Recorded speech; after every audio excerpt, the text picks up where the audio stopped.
โอ้ยขอให้ปาฏิหาริย์มีจริงเด้อให้พบเพิ่นยังรอดชีวิตอยู่ไปแล้วเห็นง่อยอยู่ในง่าไม้อยู่ออกมาบ่ได้สิได้ช่วยดึงออกขี่นำกันลงมาจักคนทั้งหมด7คนสบายดีสวัสดีพี่น้องเกิดเหตุการณ์บ่คาดคิดเนาะตอนนี้กำลังปฏิบัติการค้นหาผู้สูญหายจากเหตุจมน้ำอยู่ที่บ้านน้ำค้างเมืองเซโปนแขวงสวรรณเขตตอนนี้ชาวบ้านและก็หน่วยงานทางเจ้าหน้าที่ทหารเพิ่นที่เอาเรือนี้ขึ้นรถไถนี้กำลังจะไปซอกหาอยู่ในห้วยนั้นไปขึ้นเลย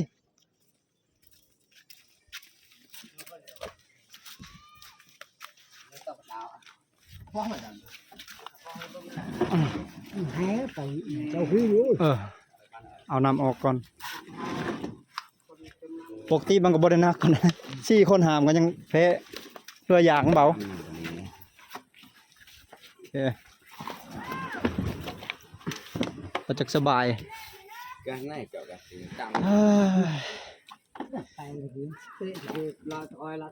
โอ้ยากเนาะ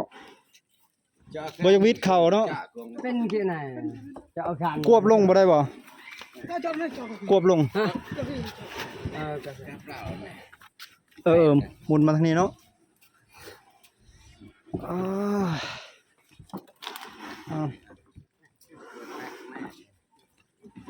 โอเคบ่เต็งเอาขึ้นเต็งเอา2 คนขึ้นนั่งนี่2-3 คนขึ้นนั่งอยู่นี่ก็ได้แล้วก็ใช้หมู่บ้านนี่คือง่ายอยู่ไงนั่นง่ายเหมือนเจาะกรออยู่ถอยอีกก็ได้ถอยขึ้นโอเคหน้าไม่ต่างเนาะขึ้นเลยเจ้าขึ้นเลยนะบ่าวนั่งอยู่นี่เต็งนี่เลยขึ้น 3-4 คนขึ้นเลยนี่มันแน่นๆอยู่นี่ขึ้นอีกขึ้นขี่อยู่นี่เลยโอเคขึ้นเรือนี่จับมาบ่ไปบ่นี่เอาสิย่างเอานี่โอเคได้แล้วบ่นี่บ่ตกดอกบ่นี่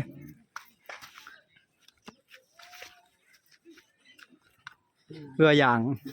อันนี้เรืออย่างทั้งการทั้งรัฐบาลลาวช่วย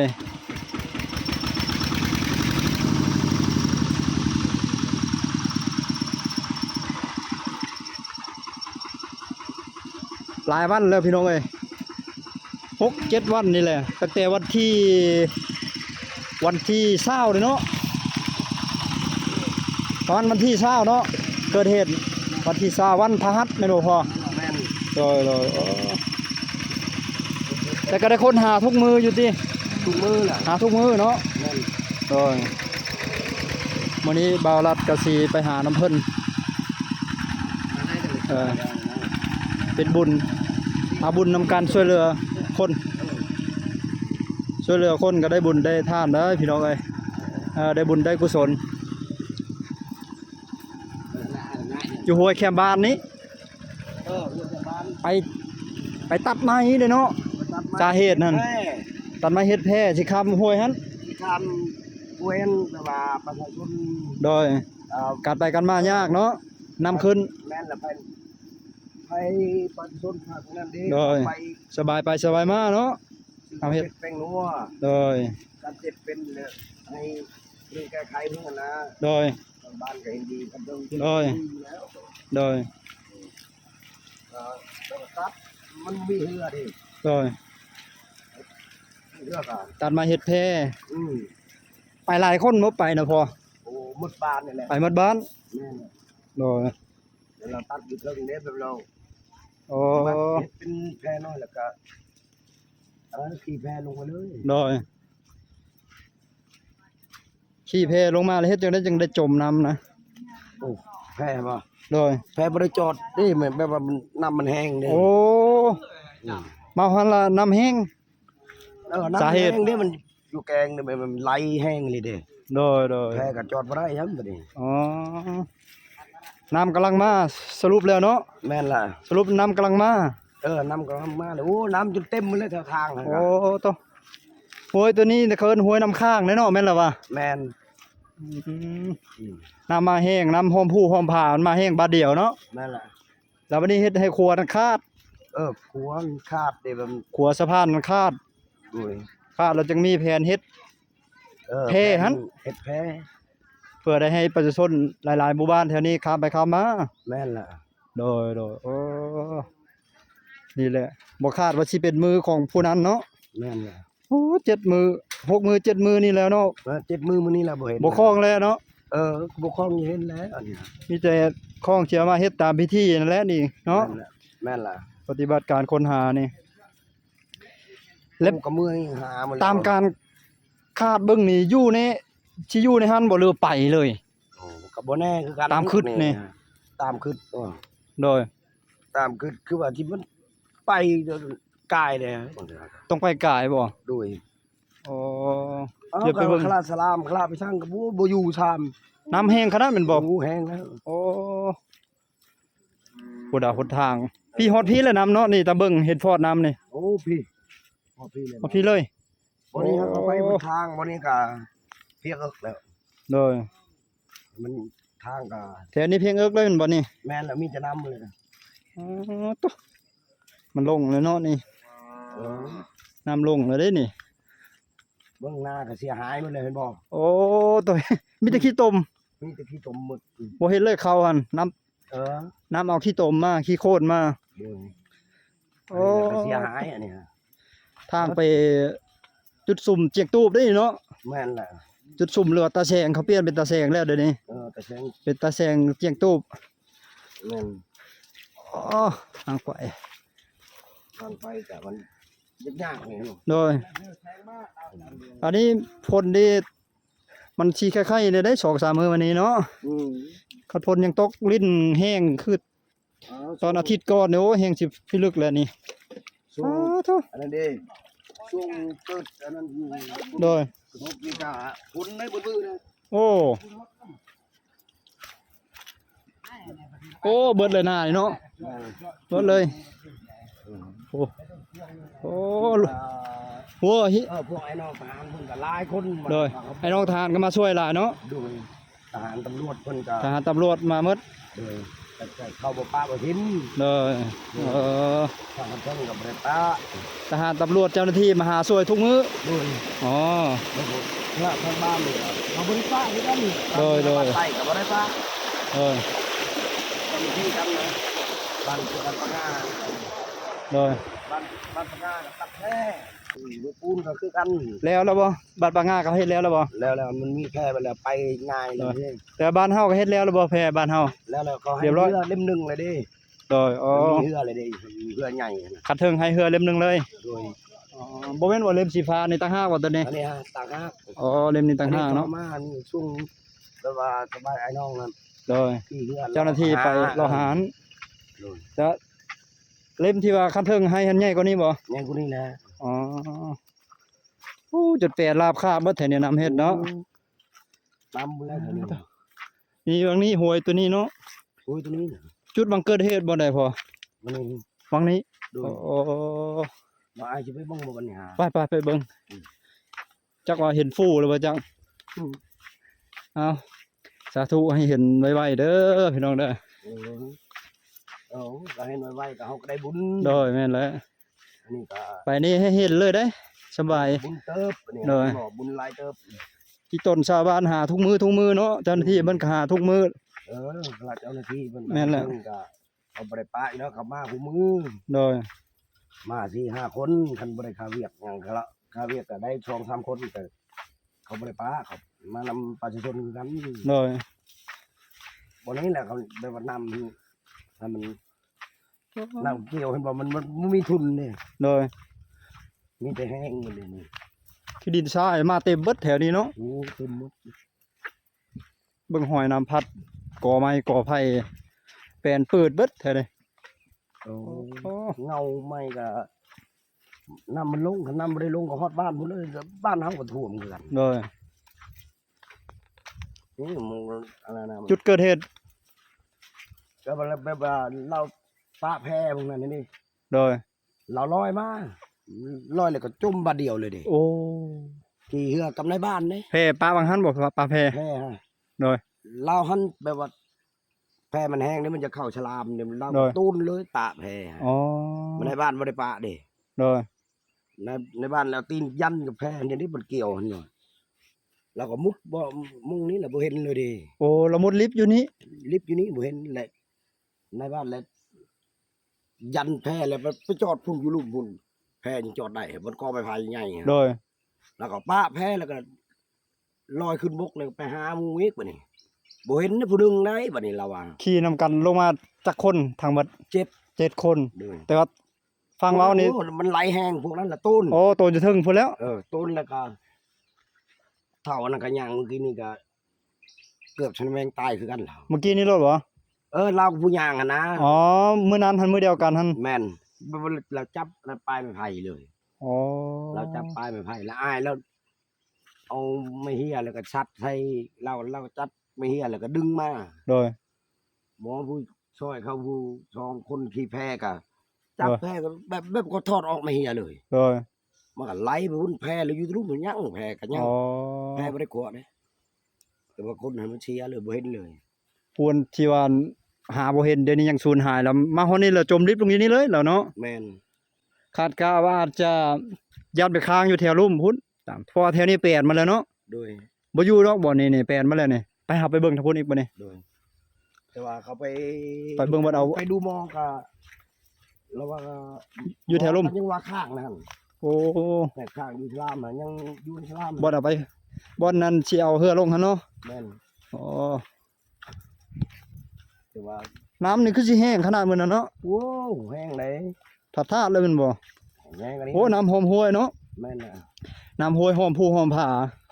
มันมาแห้งบาดเดียวฝนตกแห้งน่ะ มันบ่คือน้ำมัน แม่น น้ำใหญ่แล้วมันมีทุนหลายเด้ มาแห้งมาไว้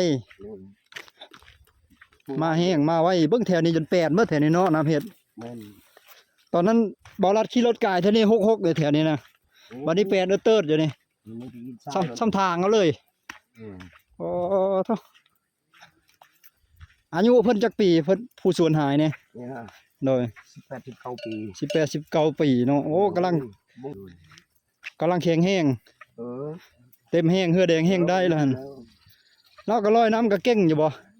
เออพอได้แล้วขนาดลาวลอยก็บ่ได้เป็นหยังเลย อ๋อ มันมือมันจะเกิดจักเนาะ มันหักเป็ดไปเนาะ เออ ฮอดมือแหละฮอดมือฮอดยาม นี่ก็ไผตัวนี้สงสัยเนาะ แม่น หกอยู่บ่นี่โอ้ยากเด้อบ่นี่ได้ แต่ว่ามันคือมันแต่ว่า ก็ได้รถแมคโครนี่เอารถแมคโครจกออกเนาะกอไผ่นี่ แต่ว่าปัญหาเฮาสิข้ามน้ำได้บ่รถแมคโครนี่อันนี้ทางเมื่อวานนี่บ่นี่พออ๋อโอ้เขาสงสัยยันเข้าอยู่นี่อยู่เด้อหลายกว่านี่ นี่เขาไปดู คือว่า ฮะ เขาไปอยู่มือเรา ดู ตกไม่ใหญ่ ดูหมอดูยามกับเพิ่นว่าอยู่นี่เนาะอ๋อ นี่มันก็ชงชัยบนเขาทางเขา โดย นั่นนี่ โดยโอ้หกแห้งบ่นี่หกแห้งเลย ไปดูงานแล้วเขาเอาอยู่นี่ช่วง โอ้ เธอไปดูงานเขาเอาอยู่นี่ ดูยามสองเทื่อกับเพิ่นว่าอยู่นี่ อยู่นี่ อ๋อ 6มื้อนี้ หกมื้อนี้แหละ แต่วันที่19 หกมื้อนี่ บ่มื้อนี้วันที่หยัง มื้อนี้วันที่26 26 แต่วันที่20เนาะ 7 แต่วันที่6มื้อนี้มื้อที่6วันที่6แหละโอ้ขอให้เห็นเจอเด้อมื้อนี้เด้อ เมียนบ่มือเกิดเหตุอยู่ทางนี้นำเนาะ นำเพียงนั้น บนทางรถเพียงนี้มาตัด แต่ว่าน้ำแห้งเนาะน้ำในเบิ่งลักษณะแปดเบิดทีบัดนี้เบิ่ง นี่เนาะ ตอนเฮาขี่รถกายไปตอนน้ำบ่ทันโทรมันแถวนี้6มีแต่ปลาเล่าว่าแถวนี้ อาสตอนเป็นแต่ก็อยู่ตัวเป็นมา บัดนี้แหละ เป็นหาด แปดนาเตอร์เลย แถวนี้เนาะสวน มีแต่ขี้ดินทราย เดินที่ไหนโยอะไรจ้าเนี่ยเราเรียกที่ไหน โอ้ขี้ทรายมาเต็มเบิด นี่เนาะ เฮาสามารถพายได้บ่เหือนี่พายไปได้บ่นี่ได้บ่กาปลอดภัยได้จังไป เขาก็บอก โอ้ เขาก็บอก โอ้ตันแล้วนะเนาะไปย่างไปเบิ่งพอปะมันมีทางไปบ่บ่ทัน ทางเลยไปบ่ได้ก็ลำไป เลาะนี่ได้บ่เลาะนี่ แล้วนี่มันสิต้มหลายมันเลย ที่ต้มหลายเนาะบ่นี่โอ้โตท เฮ้ยพี่น้องเอ้ยสงสารครอบครัวเพิ่นเนาะเฮ็ดจั่งใดอีตูโอ้อยู่หั่นก็กอไผ่ แม่นน่ะ กอไผ่ตันเลยวันนี้น้ำมาซัดเขานะหั่นโอ้อย่าคันบ่อยู่หั่นก็ยันอยู่นี่อยู่เด้อ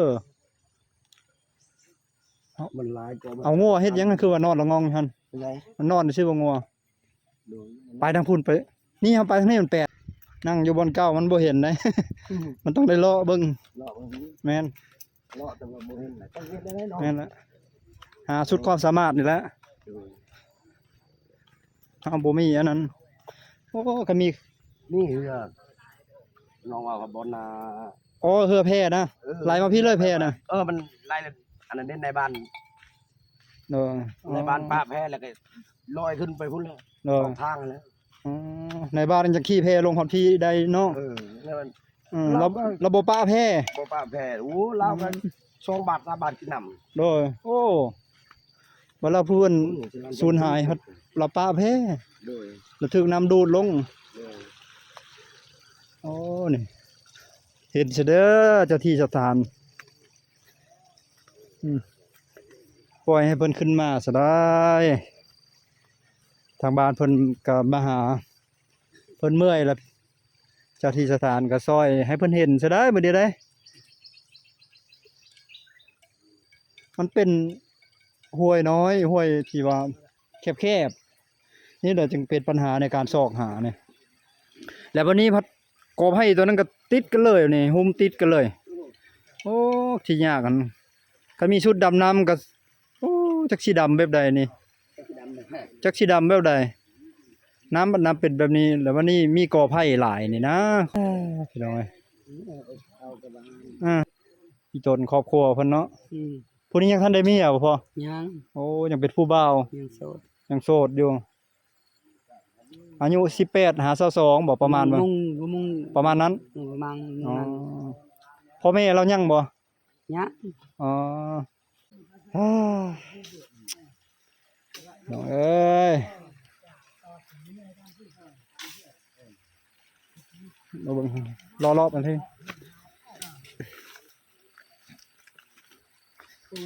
เห็นสิได้อยู่ในนี้บ่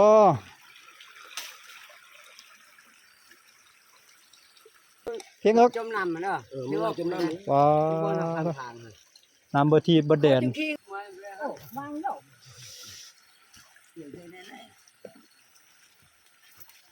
เบ็ดก็เป็นแน่นอนลิงจริงเลยเจ้าเล่นก่อน ชาวบ้านแต่ละมื้อนี่เปลี่ยนกันมาหาบ่แต่งกัน นั่นแหละ อ๋อมื้อละ7-8 คน เห็นแล้วบ่อ๋อจะว่าเห็นแล้วอ่ะโอ้ทางไปนี่พี่น้องเอ้ยโอ้เห็ดยังออกนี่กินได้บ่จักเห็ดนี่ได้บ่นี่เห็ดบ่แม่นเขาเอิ้นเห็ดขาวบ่นี่เห็ดขาวเห็ดไร่บ่ จักแล้ว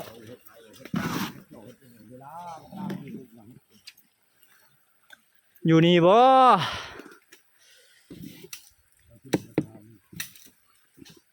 อ๋อให้พบให้เห็นซะได้ไม่ได้เด้อเจ้าทิศเจ้าทานเด้อ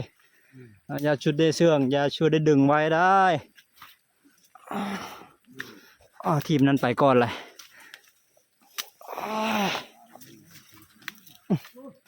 โอ้มีที่ขี้ตมขี้โค่นแถวนี้โอ้ คิดว่ามัน คือสิบ่จมนกจมขี้ตมนี่เนาะว่าคนนะ ง่ายเนาะ ผู้สูญหายมันบ่จมแล้วเนาะยันสงสัยแห้งยันสงสัยอยู่ตามกอไผ่นี่แหละเฮ้ยโอ้ลึกแท้โอ้จักว่าเขาอยู่นี่บ่เด้เนาะเบิ่งกระปูก็ตายเบิดแล้วบ่นี่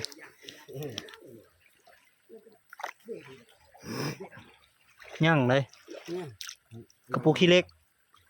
โอ้ตายแล้วอยู่แถวนี้บ่พูดเนี่ยเด้อ แหละช่องอ่ะช่องอ่ะช่อง ธรรมดาต้องฟู่ เขาเดือดคู่ก็ได้เนี่ย คันเข้านี่ก็โอ้บ่มีโอกาสฟู่แล้วเข้านี่ให้น้องทหารเพิ่นก็สู้ทนกันคนหล่อให้น้องทหารหัวใจหล่อได้อพี่น้องเสื้อลายแต่หัวใจหล่อได้อเพิ่นมาซอยประชาชนตอไม่พุ่งเน่าบ่ โอ้มันสตอมไม่ได้บ่มันอยู่ในน้ำแมงวันมันสตอมได้ เนาะ น้ำที่เฮามันอยู่ อ้ายตายละโอ้บ่นี้หน้าเนาะบ่นี้หน้าเพิ่นนั่นยาวฮอดพี่เนาะแต่ก็เบิดเลยหน้าเราก็เนาะหัวลมเบิดน่ะหัวห้าวนี่ ราคาเฮือนเสียหาย โอ้ ดินทมมันเลยเขา อันตรายเลยเนาะ มันดินเจือนเลย โอ้ยขอให้ปาฏิหาริย์มีจริงเด้อให้พบเพิ่นยังรอดชีวิตอยู่ ไปแล้วเห็นง่อยอยู่ในง่าไม้อยู่นี่ออกมาบ่ได้สิได้ช่วยดึงออก ไปห้องเหยียบมัน ระวังเด้อ อ๋อเดี๋ยวเรา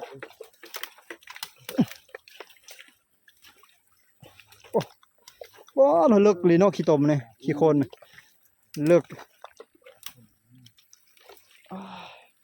ลูกเป้ในกระไรตาเนี่ยตาร้อนเลย บ้านที่เบื่อบ้านห่อที่เรียกอย่าง มันเสียอะไรตัวไปไล่ปลาเพี้ยไปแปลงเลย มาได้ว่าทางนั้นช่องมึงนั่นนี่ก่อนอยู่นี่บ่บ่เห็น ในมันไม่เป็นเพื่อเป็นกระต่ายไปเพื่อหน้าแกงก้อนเต้เลย ไปตัดไม้พุ่งมาเฮ็ดแพเฮ็ดเรือสบายเป็นพาหนะข้ามน้ำเพื่อให้ประชาชนไปมาสบาย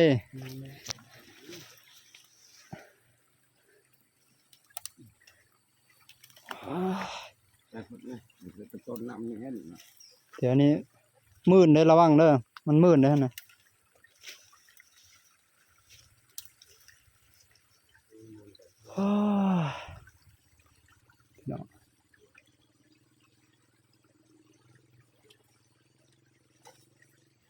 คอยโชว์คอยหาไปนี้เนาะโอ้ก่อไผ่จนหักลงพลังของน้ำนี่มีพลังขนาดเนาะ ภาพบางนั้นก็มันแป้นมันเหมือนแบบน้ำ จุด8วัตถีบ่ได้บันเฮ็ดโอ้จักตั้งเก้าอี้หยังกับปิวบ่ครับพี่โอ้ตวนี่ก่อไผ่นี่ความมันเท่าใดนี่เนาะความมันแข็งแรงมันยังหักนี่8วัต เหลือเลยเด้อ ช่องมึงโอ้ยตึบบ่ได้บ่นี่เนาะ คือว่ามุดบ่อนั่นเขาบุกจ้ามุดเก่งมุดเจอนั้นบางเจอก็จะเจอเนาะ แต่ก็ยากกันเหยียบน้ำเห็นซะเด้อมีหยังก็ชื่อเพิ่นนะขอเนี่ย เสือ เสือ นั่น โอ้ผู้สูญหายชื่อเท้าเสือ เราได้19 ปี ระหว่าง18หา22เนาะอายุเพิ่นเท้าเสือเห็นซะเด้อเท้าเสือเอ้ยขึ้นมาซะเด้ออยู่อังใดจุดใดอีตนแม่เราเนาะเบิ่งนางหมดปัญญาบ่กินข้าวน้ำแล้วแม่เราก็เนาะ แม่น อันนี้ครัวนี่ครัวสะพานไม้ไผ่ ของประชาชนเลย ของประชาชนประเทศข้ามห้วยอยู่เทิงพุ่นอยู่วางทางเข้ามาหั่นบ่ ถึงแล้วอยู่ถึงเอามา จนมาฮอดพีเลย เลย เฮ้ยไปเลาะเรื่อยๆจุดสุดความสามารถพุ่นละ เลยเย็นเลยดอกมู บ่อนี้ยังแห้งอยู่ห้องน้ำมันเฮ็ดบุยไว้บุยใบอยู่บ่นี้นะมันยังหายใจบุยไว้บุยใบอันนั้นกอไผ่แบบนี้มีแต่น้ำเนาะน้ำหลายนั่นแหละอุปสรรคอันหนึ่งอีกอันนั้นก็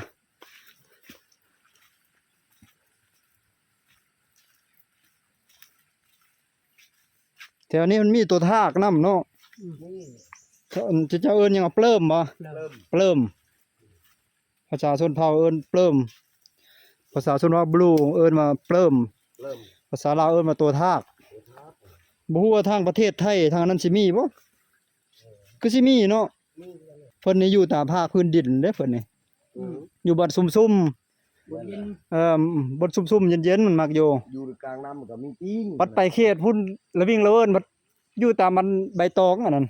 อันนั้นทากเขียวฮะเห็นบ่ ทากเขียวทากตอง นั่นแหละ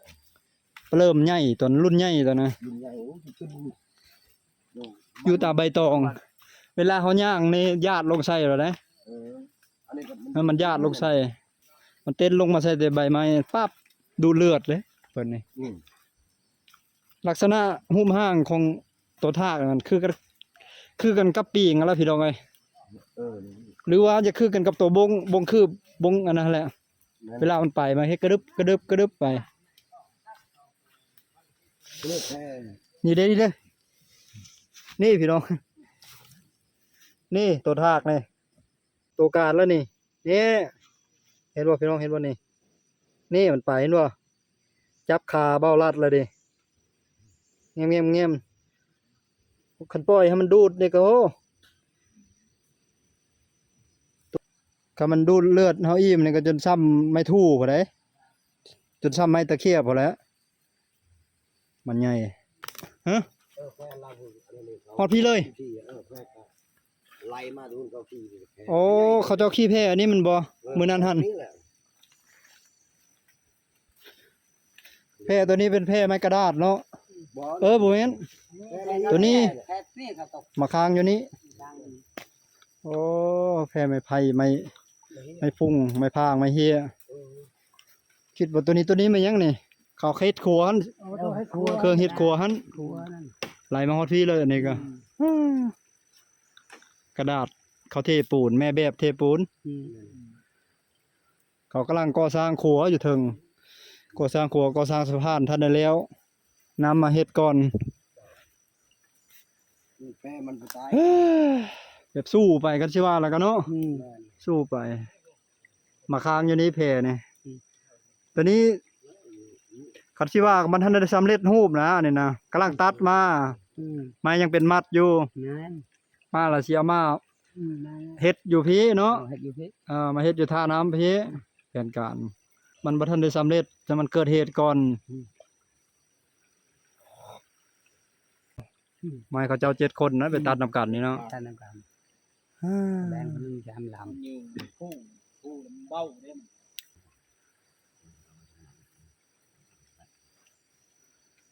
ไปเลาะไปอีกเลาะลงใต้พุ่นละจนหิวข้าวจังเมื่อกินข้าวบ่อนี้แห้งน้ำนี่แห้งๆพิลึกเลยพี่น้องโอ้ลายทาดๆอยู่โอ้และบ่อนหันนี่ก็มีโอกาสเข้าคือกันบ่อนหันนี่ก็เข้าอยู่หันก็จบคือกันหันคัดเข้าอยู่หันก็จบคือกันแม่นบ่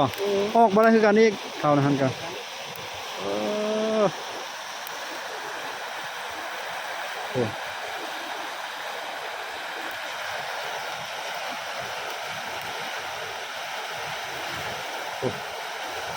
โอ้ย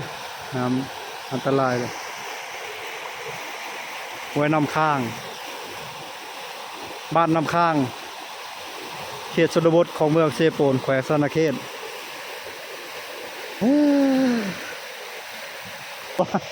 ภาคบ่โอ้ตัวอย่างน้อยๆที่เฮาถือมา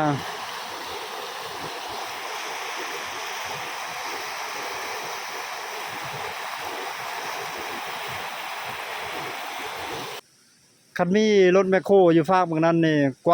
าดเนาะคืออยู่สิง่ายอะนะ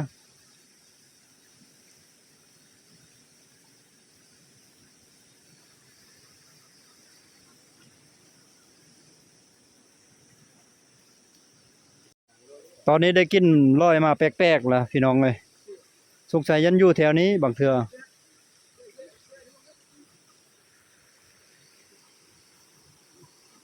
พ่อนั้นเราก็ได้กินเมื่อกี้นี่แม่นละเนาะค่อยว่าจะคืออยู่ได้เมื่อกี้เนาะกิน ชาในก้อนนั้นมันลมพัดอะไรในหัวจัก เอาอยู่นี่ดนๆซะก่อน หัวจักลมพัด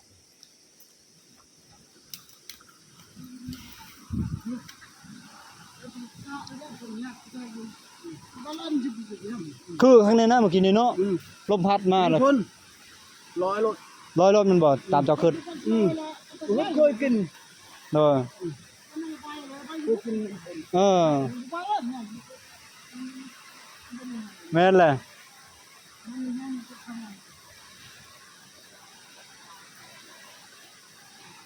ว้าวมองได้เด้อยู่หั่นคือสิบ่อยู่ดอกนะหั่นเพราะว่าน้ำมันมาวิดตัวนั้นเนาะคันสิอยู่เบิ่งเหนือแต่ว่าเบิ่งใต้นี่สิคือสิบ่อยู่แต่ตัวนี้นี่โอ้เปอร์เซ็นต์สูงอยู่บ่นี่เนาะเปอร์เซ็นต์สูงอยู่บ่นี่บ่นี่พี่น้องเอ้ยมีเปอร์เซ็นต์สูงสาบานก็อิดเมื่อยจะได้แต่งกันมาเปลี่ยนกันมาหาแต่ละมื้อหนึงจักคนวะปกติแต่งกันนะบ่พอบ้านนะมื้อหนึง5 6 คน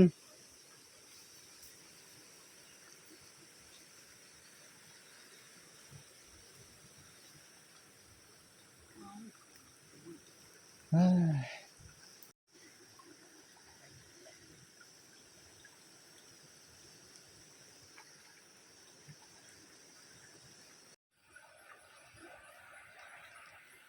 กินแข้งกินฟูหรือบ่ยา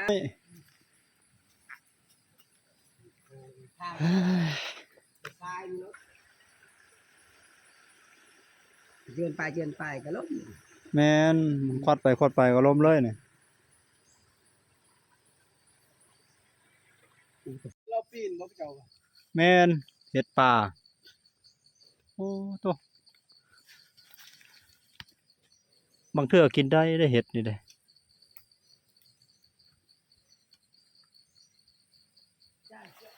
เต็มขอนเลย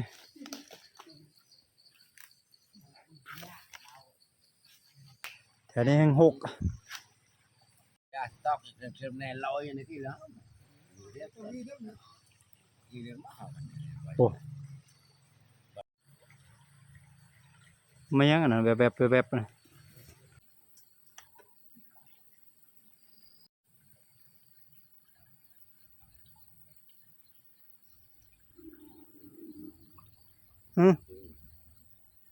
รถโอ้ทางลงมาแต่พุ่นลัดมาแต่ผู้หอมไม่เสียงรถหึมๆอยู่เลยอยู่เถอะตอนนี้กลับเข้ามาฮอดหมู่บ้านแล้วพี่น้องหิวข้าวแล้วเข้ามากินข้าวก่อนแล้วจึง